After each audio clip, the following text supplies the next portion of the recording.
Good morning, सुप्रभात. बघा सकाळचं दृश्य किती मनमोहक दिसतं. छान फ्रेश वातावरणात सकाळी लवकर उठलं की कामंसुद्धा लवकर होतात. इकडे दिवस उजाळत आहे हळूहळू. थंडीच्या दिवसामुळे थोडा अंधार दिसत आहे. पण सकाळीच उठलं की चिमण्याची चिलबिल चालू असली की आवाजात खूप फ्रेश आणि ताजं वाटतं. बघा किती सुंदर दृश्य आहे. शेंगा आणल्या होत्या, त्याचे दाणे घेतले काढून आणि थंडीच्या दिवसात ओल्या तुरीच्या दाण्याची चटणी केली नाही तर थंडीच नाही आली असं समजायचं. आणि छान भाकरीसोबत एकच नंबर जेवण होते बघा. थोडं जाडसर रंगाचं ठेचून घ्यायचं, एकदम बारीक जाडसर, आणि मिक्सरमध्ये बारीक केलं की पूर्ण पेस्ट होतं. त्याची चव वेगळी येते आणि याची चव वेगळी. एकदा असं नक्की करून बघा.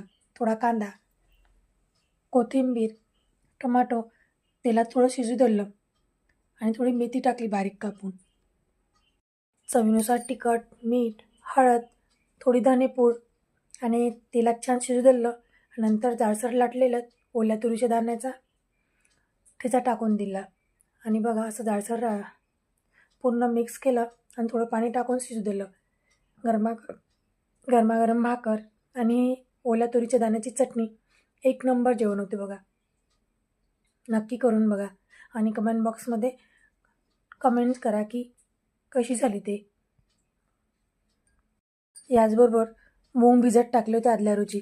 मिक्सरमधून सांबार आणि 2 मिरची टाकून बारीक पेस्ट केली आणि त्यामध्ये बारीक कांदा, तिखट, मीठ, हळद चवीनुसार मिक्स करून डोश्याच्या तव्यावर पतले पसरवले. चवीला एकच नंबर लागते बघा. थंडी झाली की त्याची चव तुटते. नक्की करून बघा.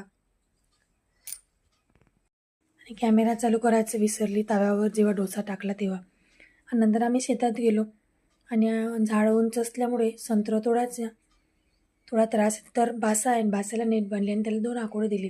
थोडेसे संत्रं अटकवले तर त्याने तोडल्या जाते. आणि हे तिघं आमची वाट पाहत बसले होते. बघा किती आतुरतेने आमची वाट पाहत संत्रं घेतले तोडून. ही सुद्धा आले. तर भेटूया पुन्हा अशाच एका नवीन व्हिडिओमध्ये. आवडला असेल तर लाईक करा, शेअर करा, सबस्क्राईब करा ताईंनो. गुड मॉर्निंग, सुप्रभात. बघा सकाळचं दृश्य किती मनमोहक दिसतं.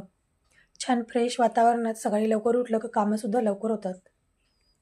इकडे दिवस उजाळत आहे हळूहळू. थंडीच्या दिवसामुळे थोडा अंधार दिसत आहे. पण सकाळीच उठलं की चिमण्याची चिलबिल चालू असली की आवाजात खूप फ्रेश आणि ताजं वाटतं. बघा किती सुंदर दृश्य आहे. शेंगा आणल्या होत्या, त्याचे दाणे घेतले काढून आणि थंडीच्या दिवसात ओल्या तुरीच्या दाण्याची चटणी केली नाही